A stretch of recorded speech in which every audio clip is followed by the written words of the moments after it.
Hechos 20. Voy a leer solamente los 2 primeros versículos. Después de que cesó el alboroto, llamó Pablo a los discípulos y habiéndolos exhortado y abrazando, se despidió y salió para ir a Macedonia.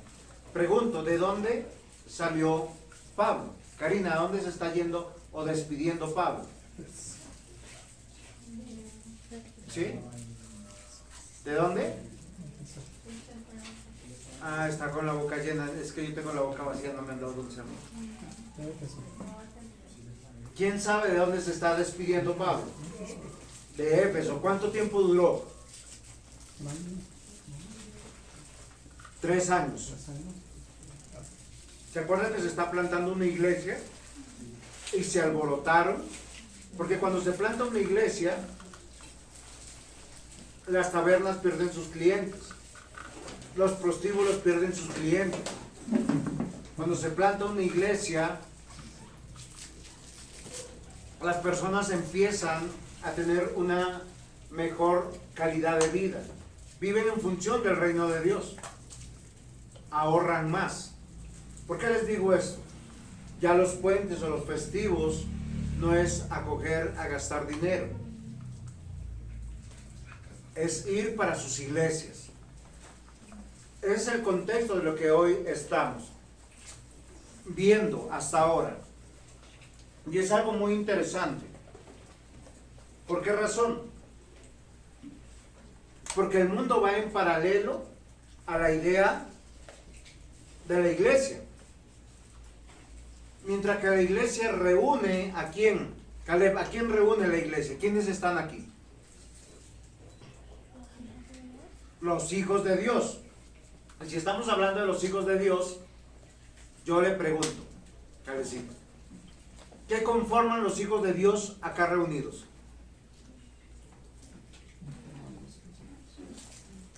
Es a Calecito. ¿Qué conformamos? ¿Cómo la gente nos ve?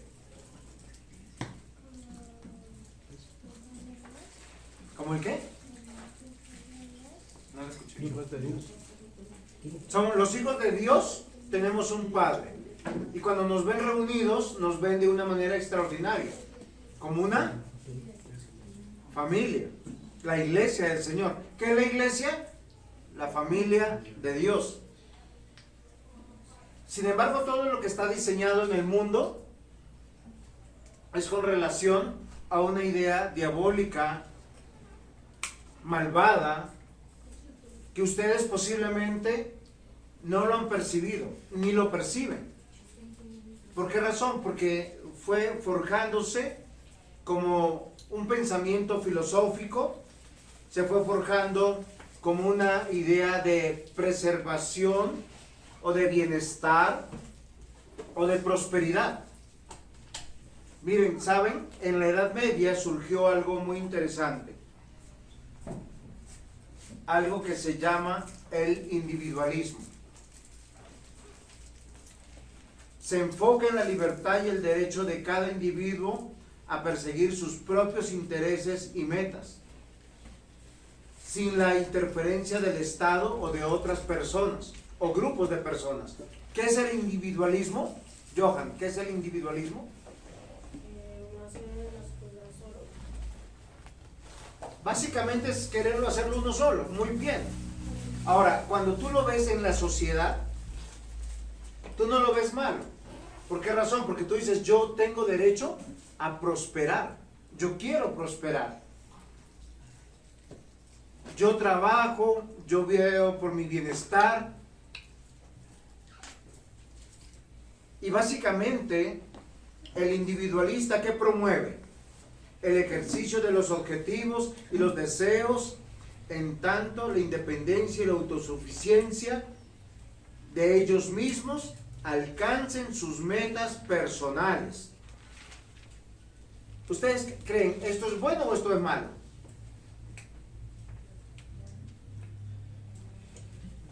Yo se los voy a poner en un contexto diferente y con unas palabras que muchas veces yo he escuchado que muchas personas se enorgullecen de decirlas y de repetirlas. está en Josué 24, versículos 14 y 15. ¿Quién fue Josué, Eliana? Juan David, ¿quién fue Josué? El discípulo de Moisés, un sucesor. Josué a los pies de Moisés vio cómo se conquistó el Mar Rojo, cómo fueron liberados de Egipto, cómo ellos vieron las 10 plagas y fueron poderosamente sacados del mar, perdón, de Egipto, para pasar por el Mar Rojo y llegar al desierto. También vio cómo poderosamente Dios les dio alimento con el maná, con codornices o pernices, codornices. Muy bien. Y a través del agua que brotaba de la peña, cómo los defendió de los enemigos. Él vio el poder de Dios y él recibió un encargo. ¿Cuál fue el encargo? Conquistar la tierra prometida.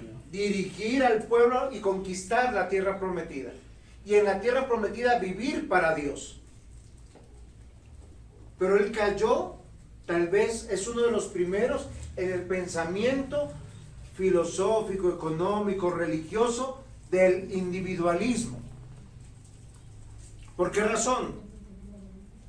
Porque dejó de confiar posiblemente en Dios. Versículo 14 y 15 dice: ahora pues temed a Jehová y servirle con integridad y en verdad. Quitad entre vosotros los dioses a los cuales sirvieron vuestros padres al otro lado del río y en Egipto, y servir a Jehová. Si os mal os parece servir a Jehová, escogeos hoy a quien sirváis. Si a los dioses a quienes sirvieron vuestros padres cuando estuvieron al otro lado del río, o a los dioses de los amorreos en cuya tierra habitáis. Acá está el pensamiento individual. Pero yo y mi casa serviremos a Jehová. Pregunto, ¿eso trajo bendición al pueblo de Israel? ¿Ustedes se imaginan que yo les diga a mis hermanos, a partir del próximo domingo, vean si ustedes van a servir a Dios o no? Yo y mi casa voy a servir a Dios. No me va a preocupar si ustedes vienen, no vienen. Ya no los voy a animar, no los voy a recibir, no los voy a aconsejar. Individualmente yo digo, yo, mi esposa y mi hijo. El resto me vale. Es el pensamiento individual.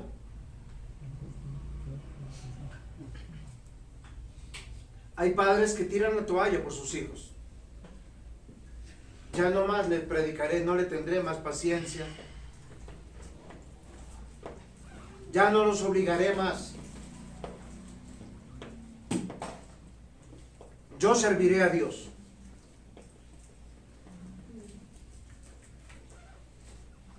¿Yo por qué les quiero tocar este tema? Porque la iglesia hoy en día está sufriendo este ataque. Todo lo que está diseñado en la sociedad es para que tú y tu casa prospere, tú y tu casa tenga bienestar, tú y tu casa la pasen rico y bien, conforme a lo que tú estés ganando. Mi economía, mi dinero, mi matrimonio, mi felicidad. Yo les pregunto, ¿es el plan de Dios para la iglesia? ¿Saben qué le dijo el Señor Jesús a sus discípulos? A los pobres siempre los tendréis. Se lo dijo a su pueblo. El pueblo de Dios fue juzgado porque ellos hacían todo en el culto bien. ¿Qué no hacían bien? Justicia a la viuda, justicia al huérfano, justicia al extranjero, justicia al necesitado. El pensamiento individualista no nació en la Edad Media, no nació con la Revolución Industrial, nació en el corazón del hombre por su maldad y su pecado. La Escritura, ¿saben qué dice? Que el pueblo de Dios hay diversidad de personas, personas a las cuales Dios les ha repartido mucho y les ha dado muchos bienes y muchas riquezas, y hay otros que les ha dado pocas riquezas y a otros les ha dado medianas riquezas. Y dice, vivan en justicia Isaías reclamó por la justicia para el pueblo. Págale bien a tus empleados, págales a tiempo. Velen por los sacerdotes, velen por el templo. De hecho, una de las quejas que él dijo: me habéis robado. Ahora, Dios no necesita ni riqueza, ni dinero, ni nada. ¿Por qué dijo me habéis robado? Porque él dejó sacerdotes en el templo que les tocó salir a trabajar, y hoy yo veo muchos pastores saliendo a trabajar. Uno los llama y dicen: estoy ocupado. Pero no están ocupados predicando, visitando y en consejería. No, están preocupados buscando su salario para poder comer, para poder mandar al colegio a sus hijos. Porque el pensamiento individualista es: a mí me está yendo bien. Pero no invierten en el reino de Dios, no invierten en la extensión del reino, no invierten ni siquiera el tiempo de venir a escuchar una predicación o una edificación. Eso es muy triste. El pensamiento individualista está dañando el corazón de la iglesia.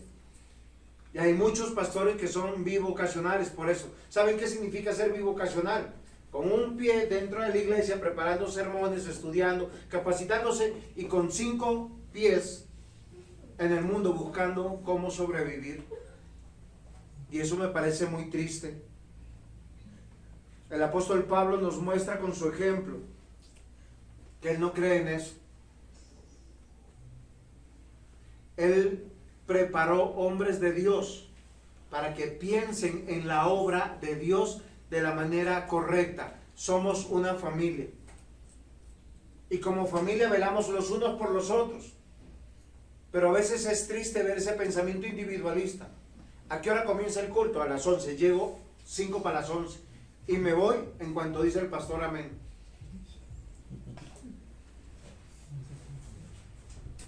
Y les voy a decir por qué eso es malo.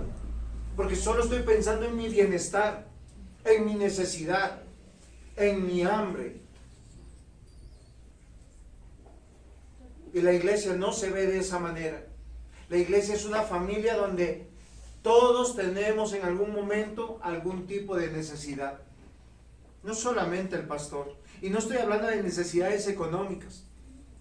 ¿Tú qué sabes de aquel que llega acá a veces sin entender bien la teología, bien quién es Dios, pero Dios lo trae para recibir un abrazo, un beso, un consuelo o una oportunidad de trabajo? Hermanos cristianos que ponen sus negocios y nadie le compra, y menos los hermanos.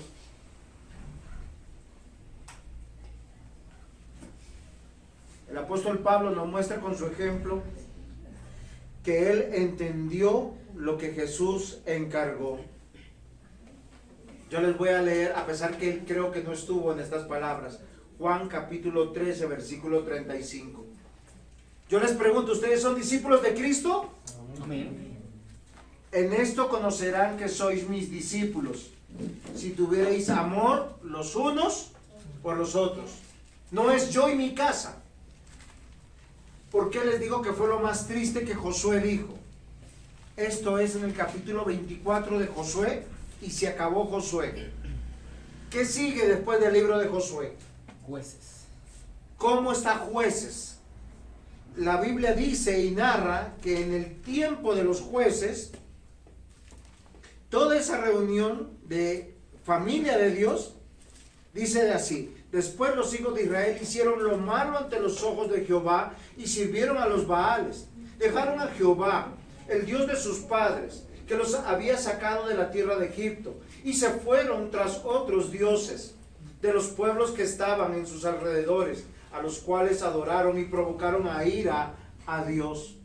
Y dejaron a Jehová y adoraron a Baal y a Astarot, y se encendió contra Israel el furor de Jehová, el cual los entregó en mano de robadores que los despojaban, y los vendió en mano de sus enemigos alrededor, y no pudieron ya hacerle frente a sus enemigos, porque donde quiera que salían, la mano de Jehová estaba contra ellos para el mal. Como Jehová había dicho, Jehová se lo había jurado, y tuvieron gran aflicción. Amados hermanos, el libro de Jueces dice que en este tiempo todo el pueblo de Dios hacía como bien le parecía. Y cuando tú haces como a ti te parece, es un pensamiento individualista. Porque hay personas que se cambian de ciudad o de país pensando en el reino de Dios y si están agradando a Dios, o pensando en ser ricos, famosos y poderosos.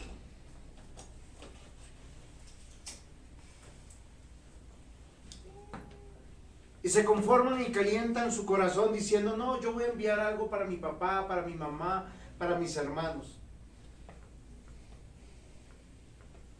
En esto conocerán que sois mis discípulos, si tuvierais amor los unos por los otros.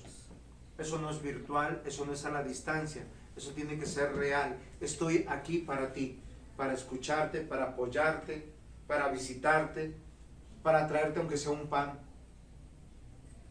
Primera de Juan 3:14. Nosotros sabemos que hemos pasado de muerte a vida porque amamos a los hermanos. El que no ama permanece en muerte. Primera de Juan 4:20. Si alguno dice, yo amo a Dios y aborrece a su hermano, es un mentiroso. Porque el que no ama a su hermano, porque el que no ama a su hermano. Amados hermanos, Dios es amor y nos ha dado el ministerio de la reconciliación. Pablo comprendió en su corazón que estaba siendo guiado por el Espíritu Santo en el amor en Cristo. Y él mismo veía con tristeza cómo la humanidad estaba guiada por el pecado y su rechazo a Jesucristo, con ese individualismo. Los judíos se juntaban entre judíos, rechazaban ¿a quiénes? A los griegos. Y entre los mismos judíos cada quien velaba por su propia prosperidad. Nadie decía, oye hermano, usted necesita algo. Yo les pregunto, ¿usted sabe de la necesidad de sus hermanos? ¿O todos piensan aquí que todos están bien? Bendecidos para bendecir, sin problemas.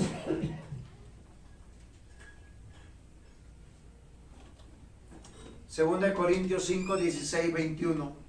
De manera que nosotros de aquí en adelante a nadie conocemos según la carne, y aun si a Cristo conocimos según la carne, ya no lo conocemos así.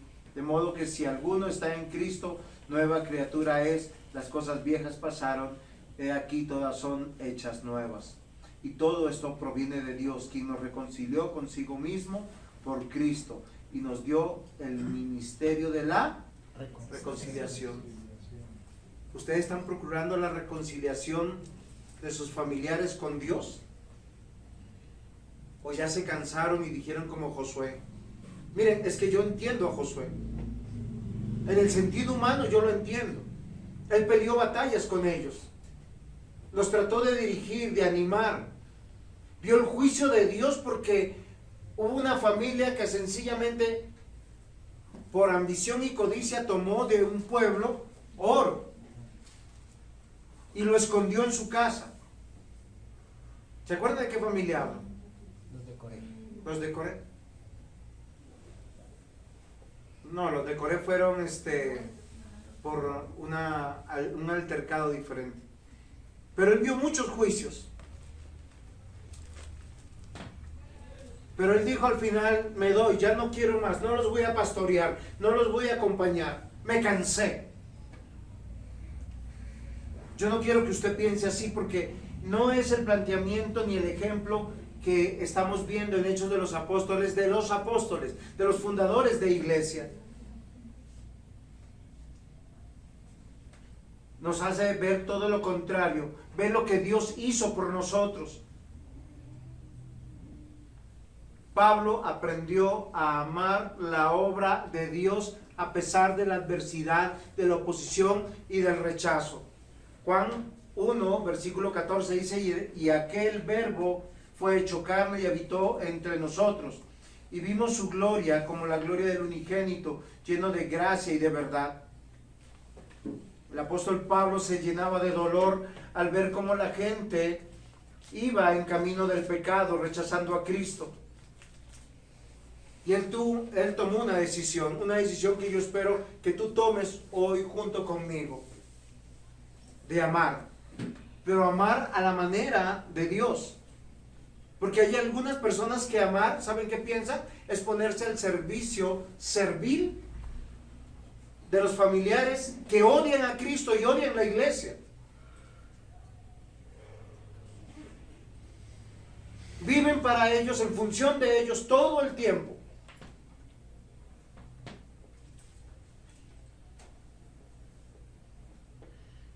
Pablo sabía que solo el Evangelio podía libertar y dar vida.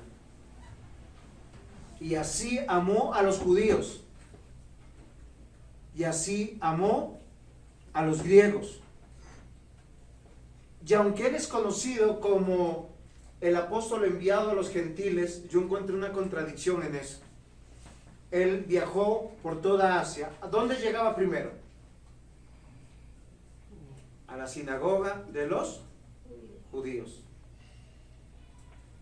Y como daño colateral a esa llegada, afectaba a los griegos que empezaron a escuchar, a creer en su mensaje. Hoy vamos a meditar sobre un gran tema,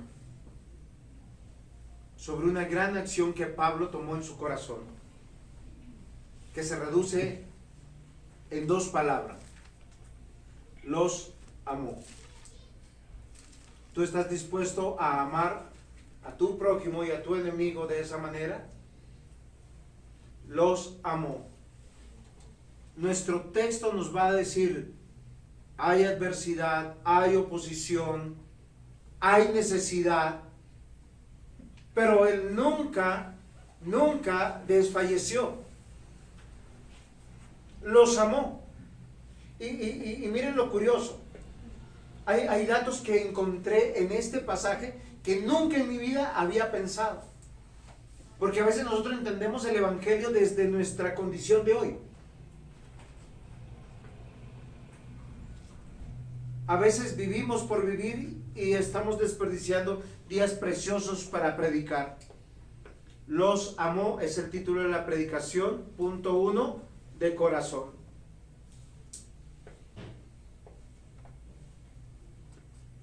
Y quiero usar el mismo ejemplo cuando la Biblia habla y dice: ama a Dios de todo tu corazón, de toda tu mente y de todas tus fuerzas. O sea, ama con los dones y las capacidades que Dios te ha dado.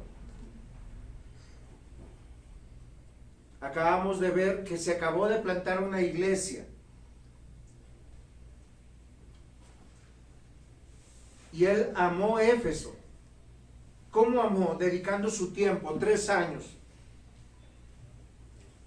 La esencia de su ministerio fue trabajar para fundar una iglesia y capacitar personas. Miren, mis hermanos, solo hay 12 apóstoles y no han habido más.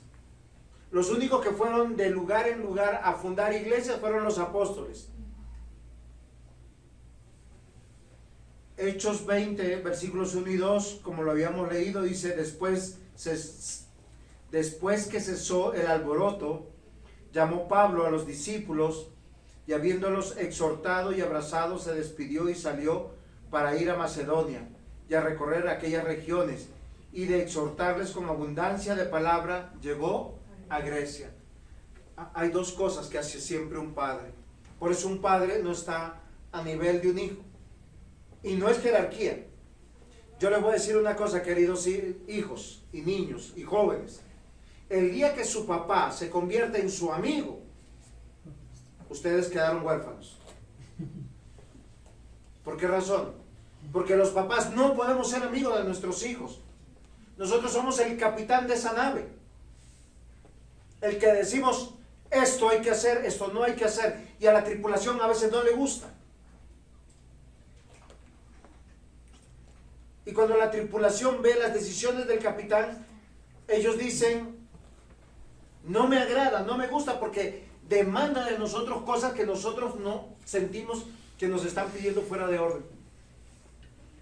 Pero ¿por qué toma esas decisiones un capitán? Porque quiere salvar la nave, porque quiere llegar a destino. Lo mismo pasa de un padre. Por eso la Biblia da un mandamiento: honra a tu padre y a tu madre, para que te vaya bien. Es una promesa. Porque a muchos nos va mal y vamos de tropiezo en tropiezo, fracasamos, porque no escuchamos la voz de nuestro Padre. Obviamente lo habla en el contexto de un padre cristiano. Lo mismo pasa con un pastor. A veces los consejos del pastor no es lo que tú quieres escuchar. Lo que tú quieres escuchar es: el Señor te ama, te va a ir bien, no te preocupes, así estés obrando mal.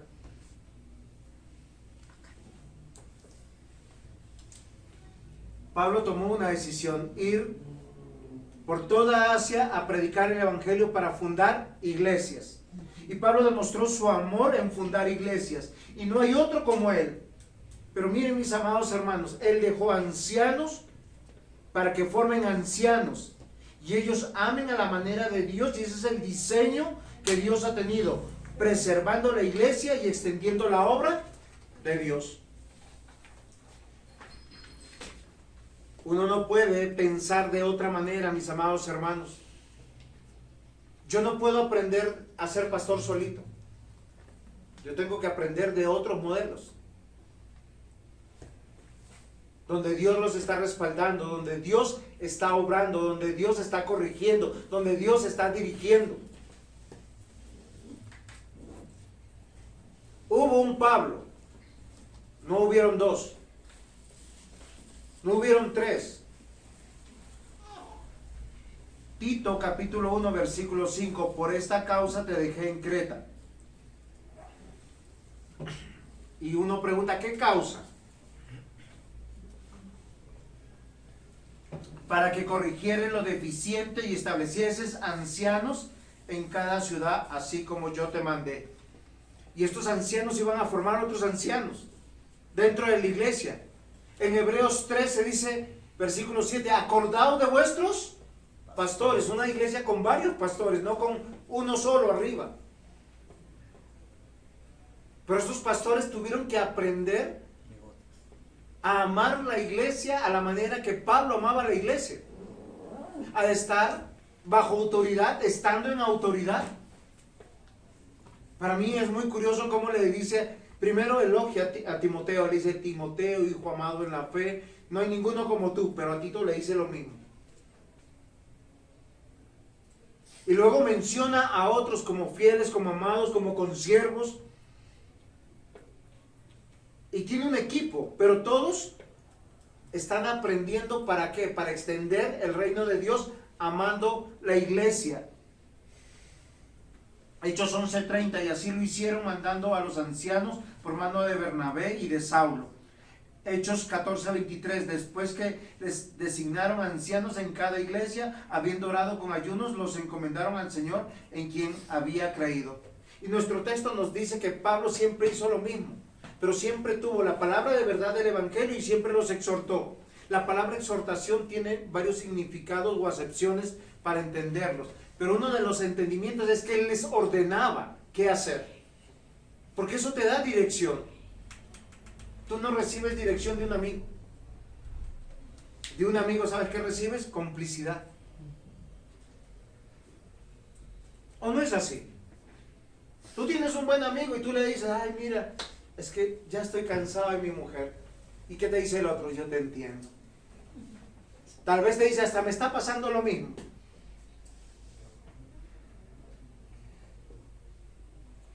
Pero ¿qué te dice un pastor? ¿Qué te dice un padre? Pon tus ojos en el Señor, restaura tu hogar, anímate, esfuérzate, vamos a luchar.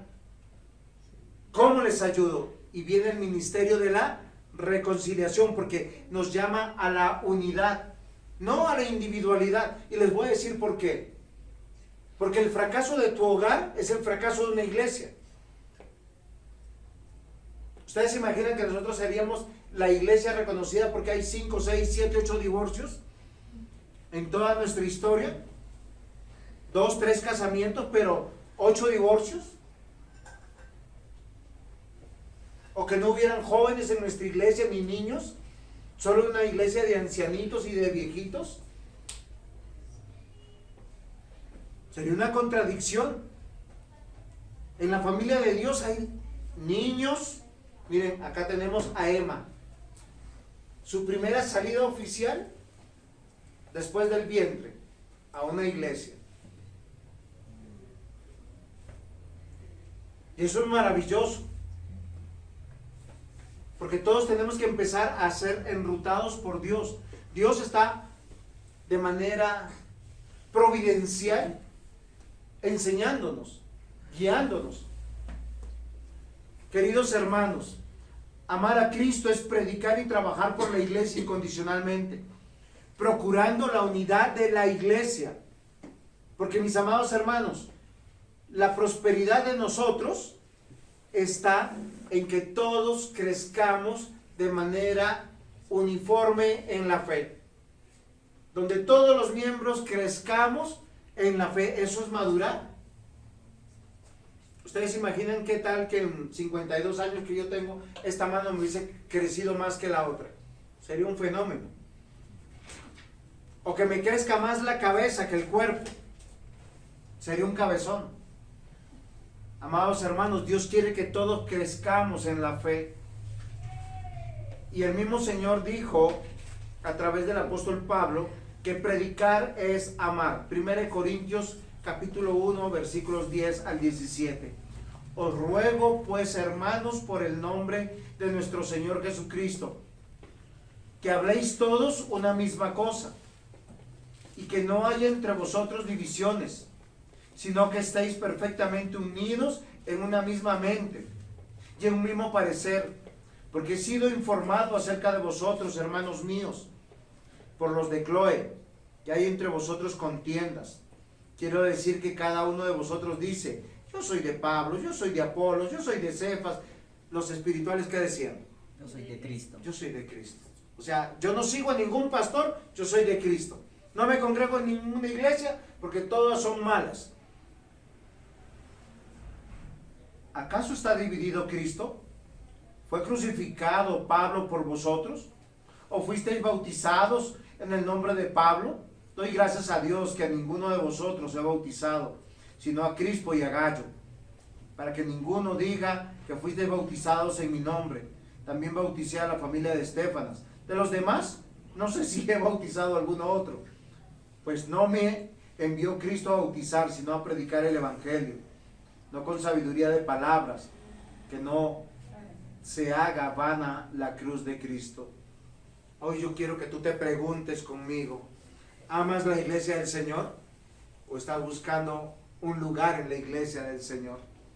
¿Amas de corazón a la iglesia que Dios te ha dado? Porque si es así, da tu testimonio, predícales, anímales, cuídales en su crecimiento. Y no es por fama, no es por gloria, es porque el Señor nos encargó: en esto conoceréis que son mis discípulos. Que os améis Unos a otros, que os améis unos a otros. ¿Amas a tu hermano? ¿O estás como Josué? Yo y mi casa serviremos y el resto... Fue Acán, la familia que guardó tesoros anatemas. Pablo los amó de todo su corazón. ¿Cómo lo sabemos? Donde llegaba hacía siempre dos cosas: los exhortaba y les predicaba la verdad. ¿Qué es exhortar? Nuevamente les quiero decir, es ordenarles qué hacer. No es como en la psicología. Hoy en día la psicología te escucha, identifica el problema, te da, según ellos, las herramientas para que tú lo resuelvas y te dice: tú puedes. Pero no te puede decir: tienes que hacer esto o aquello. El evangelio sí te dice que tienes que hacer, y un pastor está en la obligación de decirte qué hacer y qué no hacer. ¿Por qué razón? Porque la misma Biblia dice que nosotros somos deudores de vuestras almas, los pastores. Cuando Dios te entrega a alguien para que tú lo pastorees, es para que lo aconsejes y lo guíes en la verdad del Evangelio. ¿Eso qué significa? La Biblia dice y hay que creerle. Esto no es una negociación. Ustedes se imaginan que un papá le diga, solo piensen, ¿no? Aquí está Andresito y Boncita, le pregunten a Julietica, mi amor, ¿el próximo domingo vamos a la iglesia o nos quedamos? ¿Qué opinas? ¿Qué diría Julietica? ¿Qué tiene que hacer un padre?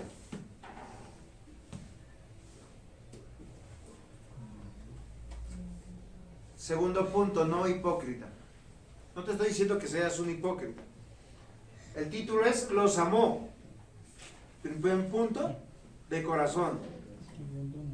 Y no hipócritamente. Queridos hermanos, los opositores del Evangelio son personas hipócritas. ¿Por qué razón? Porque saben que la Biblia es verdad, pero la detestan. Saben que el mensaje de Cristo es verdad, pero lo odian. Un ventilador. Isaías 29:13 dice, pues el Señor, porque este pueblo se acerca a mí con su boca y con sus labios me honra, pero su corazón está lejos de mí y su temor de mí no es más que un mandamiento de hombres que le ha sido enseñado. ¿Saben para qué se acercaban al culto, a traer sus diezmos, sus ofrendas? Para que les vaya bien. Ese es el individualismo. Así como mucha gente va a la iglesia. ¿Para qué vienen a la iglesia? Para que me vaya bien, para que me sane, para que me reconcilie con mi esposo, con mis hijos. Oye, es que tú vienes a la iglesia para ser parte de una familia, donde te debe importar el que está a tu lado, al que tienes que amar, al que Dios te puso. Es que Dios no nos llamó a amar a todas las iglesias, nos llamó al que está próximo. Amar a tu prójimo es a tu próximo, así esté hablando. ¿Me entendió? Lucas 3, versículos 7 al 9, y decían a las multitudes que salían para ser bautizadas por él, oh generación de víboras, ¿quién os enseñó a huir de la ira venidera? Haced pues frutos dignos de arrepentimiento, y no comencéis a decir dentro de vosotros mismos, tenemos a Abraham de padre, porque os digo que Dios puede levantar hijos a Abraham aún de estas piedras. Y ya también el hacha está puesta a la raíz de los árboles. Por tanto, todo árbol que no da buen fruto se corta y es echado al fuego. Tú no puedes decir soy de Dios y no tener el fruto de Dios. Tú no puedes decir que amas a Dios y no amar la iglesia del Señor. Yo puedo amar a mi esposa y a mi hijo. ¿Por qué? Es mi esposa y a mi hijo. ¿De qué bendición hay? ¿O qué especial estoy haciendo? Nada. La Biblia dice los impíos, los que no conocen a Dios, hacen lo mismo. Mateo 7:15, guardaos de los falsos profetas que vienen a vosotros con vestidos de ovejas, pero por dentro son lobos rapaces. Y Mateo 23:27, ay de vosotros, escribas y fariseos. Voy a tomar agua, la siguiente palabra es fuerte. Hipócritas, porque sois semejantes a sepulcros blanqueados. Por fuera la verdad se muestran hermosos, mas por dentro están llenos de huesos, de muertos y de toda inmundicia. Y muchos vienen así. Están hermosos por fuera, bien cambiados, perfumados, bañados, vestidos, pero tienen un corazón que maquina maldad, hace maldad.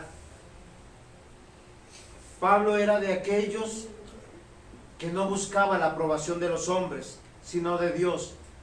No buscaba amar a la manera de los hombres, sino amaba a la manera de Dios. En nuestra narrativa encontramos que Pablo entregó su vida y todo lo que él aprendía lo comunicaba. Hechos 20, versículos 7 al 8. Dice: el primer día de la semana, reunidos los discípulos para partir el pan, Pablo les enseñaba, habiendo de salir al día siguiente, y alargó el discurso hasta la medianoche. Y había muchas lámparas en el aposento alto donde estaban reunidos. ¿Saben qué me pareció curioso de todo este texto de Hechos?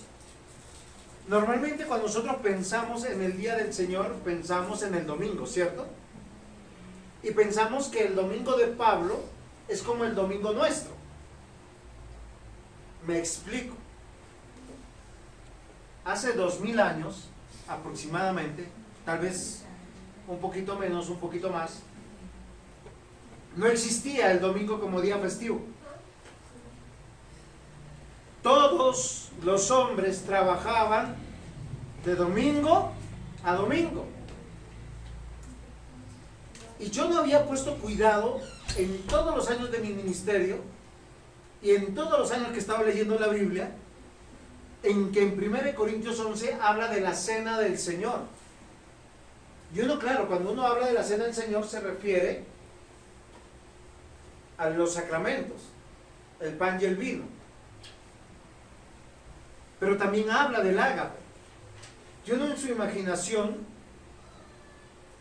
aplica 2024 el texto y no el texto al año del texto. ¿A qué me explico? Que lo más probable es que toda esa gente tenía que trabajar todo el día cansada y tenía que salir de ahí al día del Señor, a la cena. Oiga, una cena es a la hora del mediodía, de la noche. ¿Y por qué necesitaban lámparas? Muchas lámparas. Estaban de día, estaban de noche. Dicen que estaban en un tercer piso. Y miren lo interesante. Pablo, en vez de juzgar a las personas que llegaban ahí, porque posiblemente no todos llegaban a tiempo, había un solo lugar donde se reunían, estaban en Troas, y todos llegaban, algunos temprano, algunos tarde, y él no juzgaba a nadie. ¿Él qué hacía? Se desvivía por explicar, por predicar, por enseñar la palabra del Señor. Amados hermanos, los opositores del Evangelio hacen algo totalmente diferente. Rechazan la verdad. Solo van por la comodidad de estar bien o de su propia dignidad. Pablo nunca tomó vacaciones, nunca cesó de predicar, nunca dejó de exhortar y abrazar siempre y de predicar la palabra de Dios, y no para buscar aprobación. ¿Para qué lo hacía? Miren, nuevamente la palabra exhortar es ordenar, es decirte qué hay que hacer. Normalmente uno cuando viene con un problema viene a que te resuelvan a tu favor. ¿Por qué? Porque no tiene un entendimiento de la situación. Pero cuando el pastor tiene la obligación de predicarte el Evangelio, sea cualquier el problema que tú tengas, te pone en orden las cosas. Y te dice, el principio de Dios es este. Y esto es lo que hay que hacer. ¿Cuál es la herramienta que el pastor tiene? La palabra de Dios, el Espíritu Santo y la fe del creyente. Y es ahí donde encontramos la verdadera prosperidad. Pablo nunca diluyó su amor por los que estaba predicando. Los abrazaba, los besaba, les predicaba, pero siempre les exhortaba con la palabra de Dios. Esto no tiene que ver con el sentido común. Hoy, ¿de cuál eres tú? ¿De los religiosos hipócritas o de los que dan la vida por el Evangelio? Como hijos de Dios estamos llamados a esforzarnos en la santidad, en aborrecer lo malo y seguir lo bueno. Es ahí donde viene la orden del consejo de Dios. Romanos 12:9. el amor sea sin fingimiento. ¿Cómo sabemos que no es hipócrita? Dice, aborrecer lo malo y seguir lo bueno. Punto 3. Los amó, sí, coma, en Cristo. Pablo amó en Cristo. Él no confiaba en su elocuencia, ni en su esfuerzo, sino en la obra de redención. Hechos 20, versículos 9 al 12. Esta es una parte un poco jocosa, ¿no? Desde una perspectiva, un poco triste desde otra.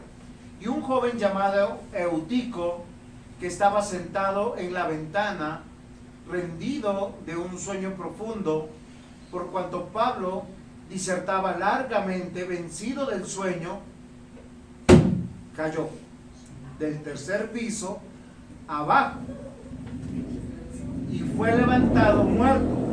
Entonces descendió Pablo y se echó sobre él, abrazándolo. Dijo, no os alarméis, pues está vivo. Después de haber subido y partido el pan y comido, habló largamente hasta el alba, y así salió. Y llevaron al joven vivo y fueron grandemente consolados. Miren lo interesante. Pablo predicaba con esmero. Como les decía, en los tiempos de Pablo, el domingo no era un día festivo. Todas las personas tenían que ir a trabajar. Los hombres en sus trabajos, las mujeres en sus hogares. Y luego todos corran al culto. Acá nos dice, miren, que él se alargaba en sus discursos. Tal vez porque él pensaba, decía, yo no voy a volver por acá. Bueno, todo pastor piensa eso. Y yo no culpo a Eutico, porque a veces uno juzga a las personas. Porque él busca la ventana, tal vez por el calor de las lámparas, tal vez porque el cansancio le domina, porque a veces uno no pasa una buena noche, a veces la salud no le ayuda. Pero ese muchacho estaba ahí, queriendo escuchar. El corazón se lo conoce Dios. Y de pronto él cayó. Cayó vencido del sueño, no lo sabemos. De la enfermedad, no lo sabemos. Pero cayó. Pablo no lo expuso. Pablo corrió a él, lo socorrió, lo abrazó, lo amó, pensando en que Dios lo podía salvar y sanar. Dice que lo levantaron muerto.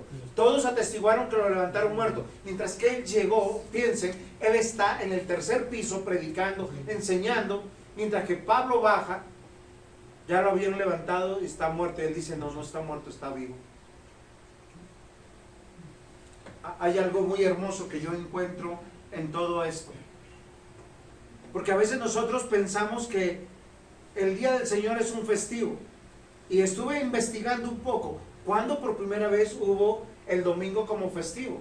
Solo hasta Constantino en el año 380 y algo, no se sabe exactamente ese algo. Constantino determinó, por causas político-religiosas, dejar un domingo como descanso. Porque los paganos adoraban al sol, pero también los cristianos descansaban ese día, pero todo el mundo seguía trabajando. ¿Ustedes saben hasta cuándo realmente fue el domingo un día de descanso laboral? Porque esa época es la que nos corresponde a nosotros. Hasta después de la Revolución Industrial. Mucho después de 1800, en 1930, si no me equivoco, ya se legisló para que el domingo sea día de descanso laboral. Ahora yo les pregunto, durante 1930 años, ¿la iglesia se reunía el domingo? ¿Sí? A pesar de sus trabajos, a pesar de sus cansancios, a pesar de las distancias, porque amaban a Cristo y su iglesia. Si no, no tuviéramos iglesia. Es que la iglesia transformó la sociedad. Europa fue transformada por los cristianos. Los escoceses se reunían en cuevas perseguidos por la reina, por el rey.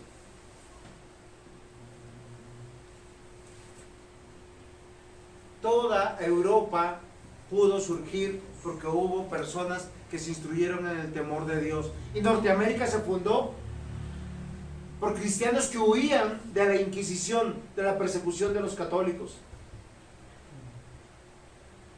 Ellos llegaban como una unidad y por amor a Cristo lo primero que construían era una iglesia, obviamente en la iglesia y la casa del pastor, y luego construían sus casas y se desarrollaban como familias y se apoyaban entre ellos. No había ese individualismo que hoy hay.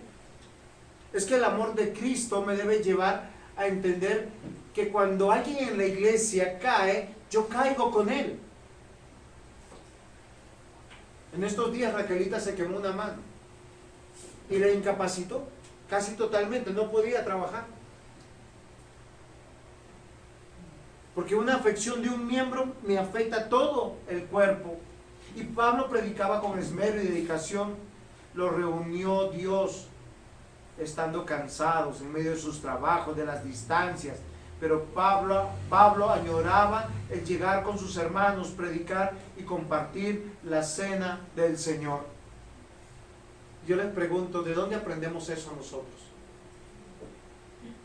Del mismo Señor Jesucristo. Si usted quiere, vaya conmigo a Lucas 22.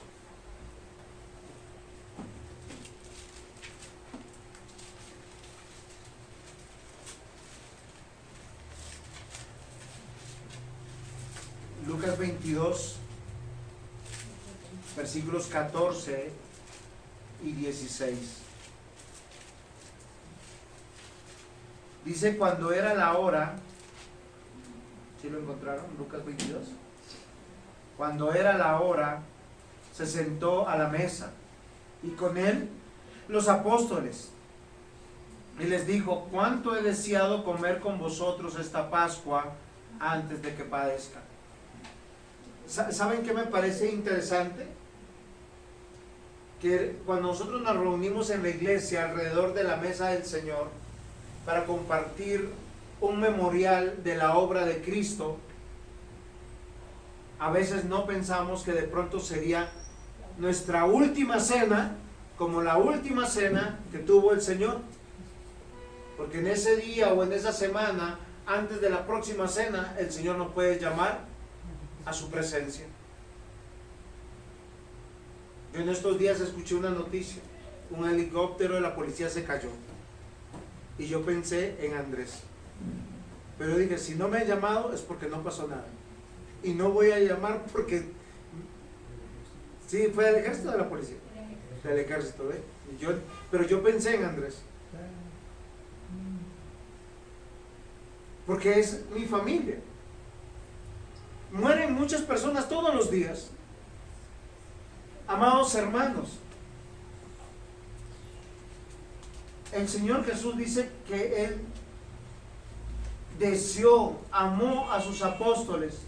Él mismo dice, ¿cuánto he deseado comer con vosotros esta Pascua antes que padezca? Porque os digo que no la comeré más hasta cuando se cumpla en el reino de Dios. ¿Ustedes se imaginan que realmente nosotros como familia y en esa unidad vamos a estar juntos en el reino de Dios?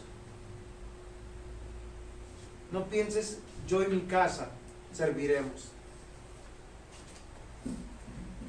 Pensemos como piensa el Señor, como pensó Pablo. Esta es nuestra familia que estamos predicando el Evangelio. ¿Ustedes están seguros que predicamos el Evangelio del perdón, de la reconciliación de nuestro Señor Jesucristo? Pues trabajemos por ellos, invitemos, traigamos, para que las personas sean discipuladas, para que las personas sean amadas. No es por causa de un pastor, es por causa de nuestro Señor, Dios y Salvador. Pablo amó en Cristo. No era por su cargo, no era por su nombre, era por su Señor, su Dios, su Salvador. Este pasaje no hace el énfasis en el milagro de Eutico, y sí en la unidad de la iglesia. Desde un comienzo dice, exhortaba y predicaba, exhortaba y predicaba. A uno los recibía, los exhortaba, los abrazaba y les predicaba. A los otros 7 días. Y ahora en Troas hace exactamente lo mismo. ¿Para qué estamos aquí, mis amados hermanos?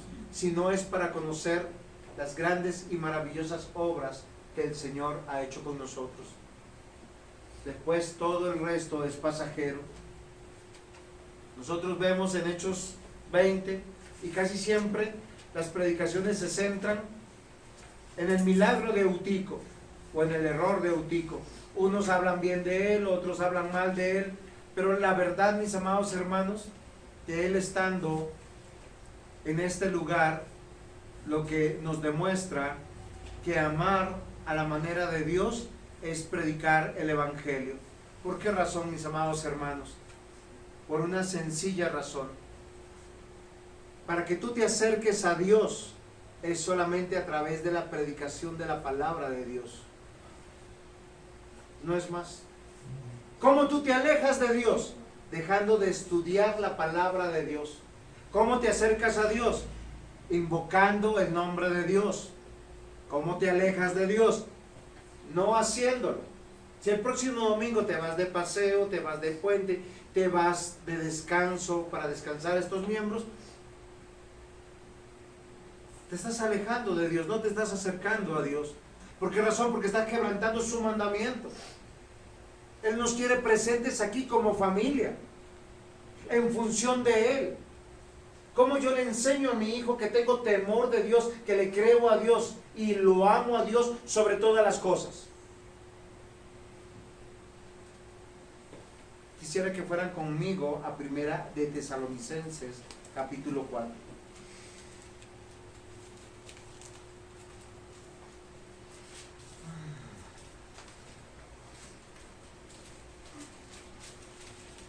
Efesios, Colosenses, antes de Timoteo debe estar Tesalonicenses.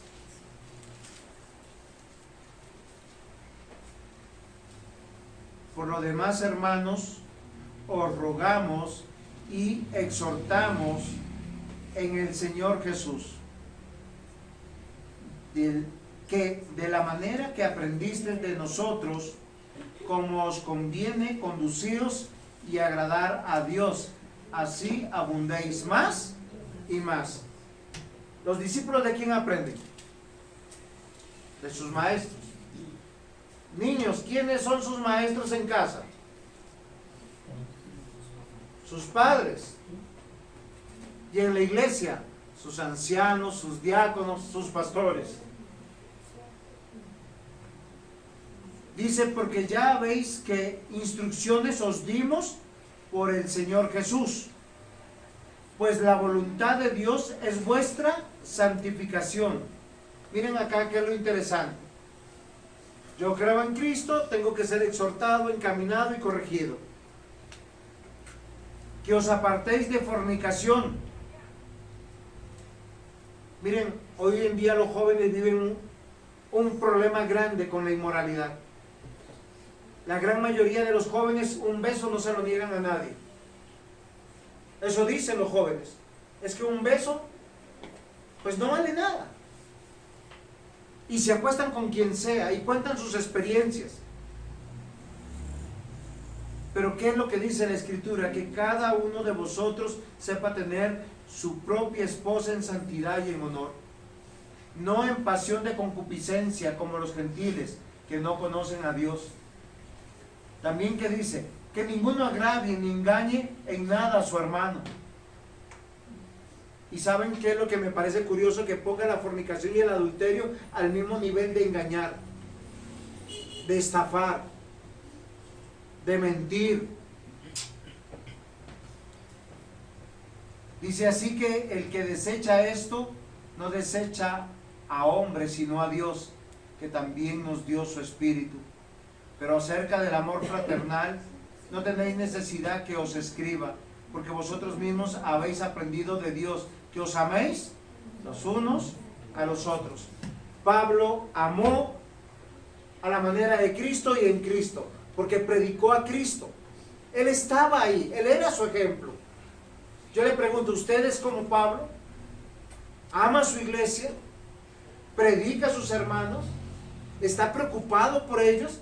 Y miren, esto es hermoso y muy hermoso, porque si yo me preocupo por la felicidad de ustedes, solo en matemáticas puras.